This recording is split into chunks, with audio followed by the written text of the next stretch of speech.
This is my first test ride with my forward controls reduced reach conversion kit.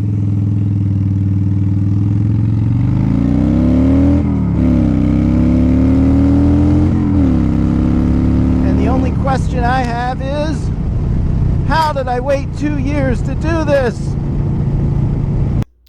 After waiting 11 days for my forward controls conversion kit, they are arriving today. So I have my bike up on the lift. Let me show you what we're going to do. So this is the brake side, and this side is slightly more involved than doing the shifter side because we're going to replace this rod which goes back to the rear brake master cylinder. There's going to be a slightly shorter rod. But for now, all I can really do is disassemble some things. So you see these two screws under here that hold the mounting bracket for this whole foot peg assembly. I'm going to take those two screws out on each side, and I'll remove that long bar that goes back to the master cylinder, and then I just got to wait a couple hours for my new control kit to arrive. So I made a mistake already. Did you catch it? I said they were screws. They're actually bolts. So what's the difference between a screw and a bolt? Well, basically, a screw is usually tapered and can go in by itself and secure itself. A bolt needs a nut. And I just took that out. There we go. And that will allow me to take off a little shaft of sorts. And now we have the rod that goes back to the master cylinder is loose. So we've got a T45 Torx. It's very important to use the right size Torx because these things will strip. And as I've discovered working on this previously, the person who worked on this bike was not a big fan of torque wrenches. So everything on here is super tight. So when I'm in a pinch, I'll throw an extension pipe on my socket. And again, very carefully press in on the Torx. There we go. While at the same time lifting up on the bar. You can use a breaker bar, but a pipe on your socket, or ratchet rather.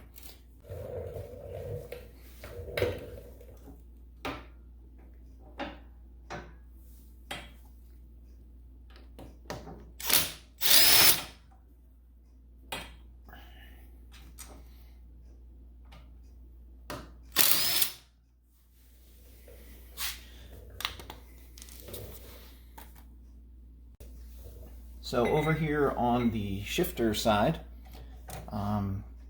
same deal, only this time we're not going to worry about removing that rod that we did on the brake side. I don't have to mess around with the rod for the shifter. That'll just stay in place.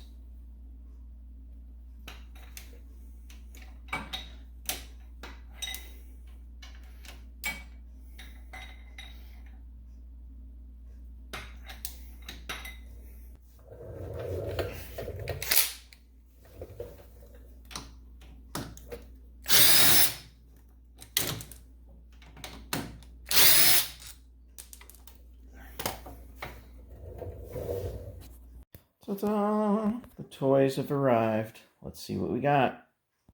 Alright, so that's pretty much all there is to it. You got this long rod, which goes back to the master cylinder. You got these two plates, which are going to be what allows you to kind of offset and angle the controls. You got some new bolts, and this little sleeve.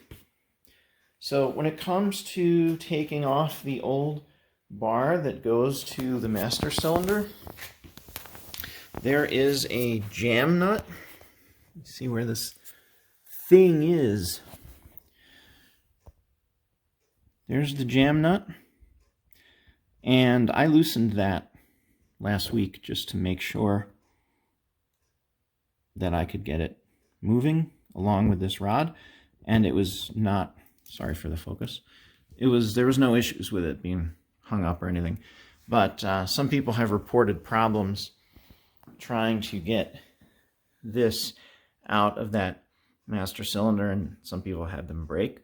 So that doesn't look like an issue I'll be dealing with today, which is good.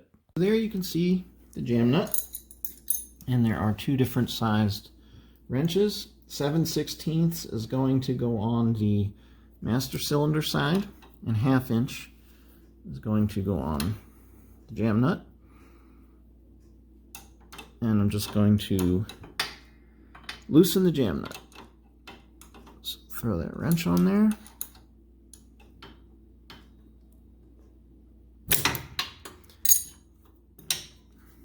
Jam nut is loose.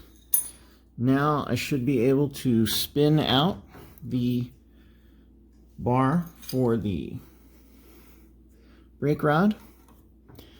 And I'll just need to, oh, it's moving all on its own, so I don't have to hold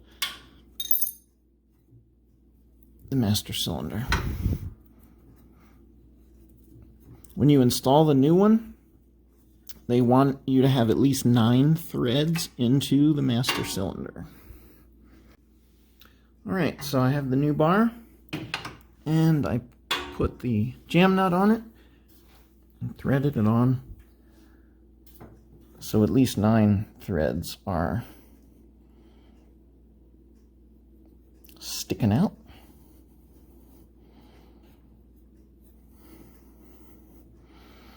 I'll probably just back this jam nut off a little bit. Throw it in a little more. Okay, so that's about 10 or so threads.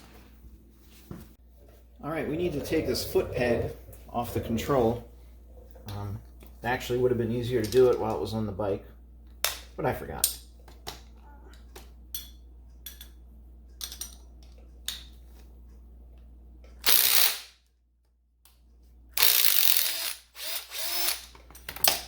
So now that the foot peg is off, we need to take off that fastener in there. But that's not going to fit. Plan B. What is plan B? Do I have a plan B? All right, let's figure this out. I'm going to throw this back on the bike real quick. Because I need some leverage. So I have a T45 that was removable from another socket. I'll throw this on it. See if we can break it loose. Woo! That baby is tight.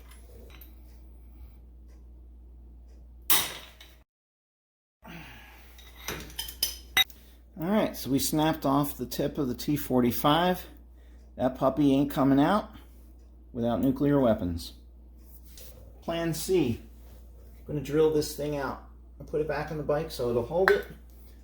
Use a little lubrication there, WD-40. Just going to use progressively larger drill bits until I can get this thing out. Well, this took a little time. Drill, drill, drill. Had a really long head on that thing. And I finally, drilled all the way through it. Whew. This was supposed to be something to reuse. So I'm going to have to buy one before I can put this kit back together. And I still have to get this stud out. I'm back, and here's what we got. Went over to my friend who has a huge workbench with a big vise. He was able to get this thing out with like a pipe wrench or something. I never would have been able to get this out myself.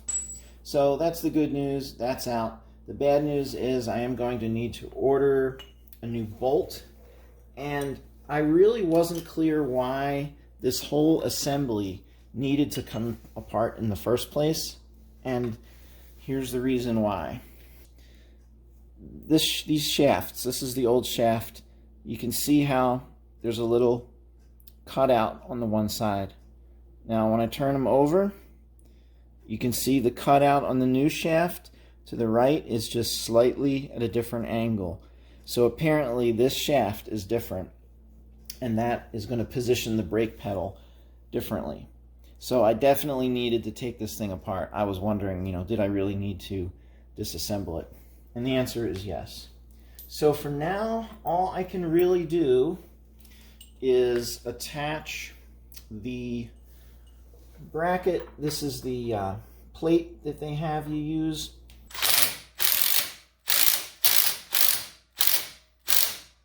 Now that will get torqued to 35 inch-pounds,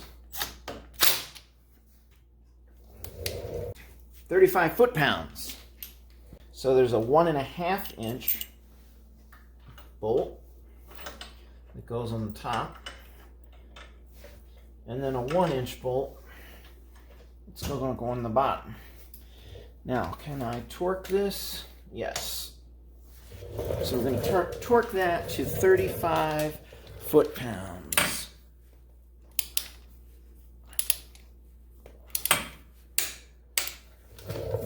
It's a new day, and I'm going to get this thing done. I was able to get down to my local Lowe's. This is the bolt. It's 3 inches long instead of 2 3/4, but that's okay because there's a hole in the other side and it'll just stick out a little bit. This is just something temporary until I get the correct part from Harley. To put this together, there's a few things that we need to do. We need to coat the collar, sleeve, whatever you want to call this thing, with some anti-seize so that it can freely move around. If you've ever, you know, with anti-seize, it will now be on everything you touch for the rest of the day. We have the little collar shaft dude in there with a fresh coat of anti-seize. We have the brake lever. We have the footrest clevis support doohickey, and the new bolt, which has thread lock on it. And we'll start putting that in.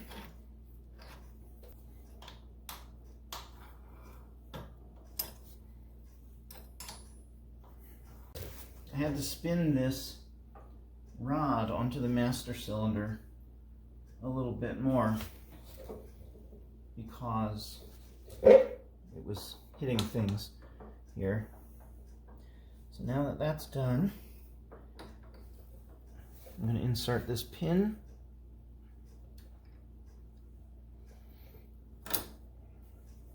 Small washer. And then reattach this little clip. Alright, so I have this now assembled.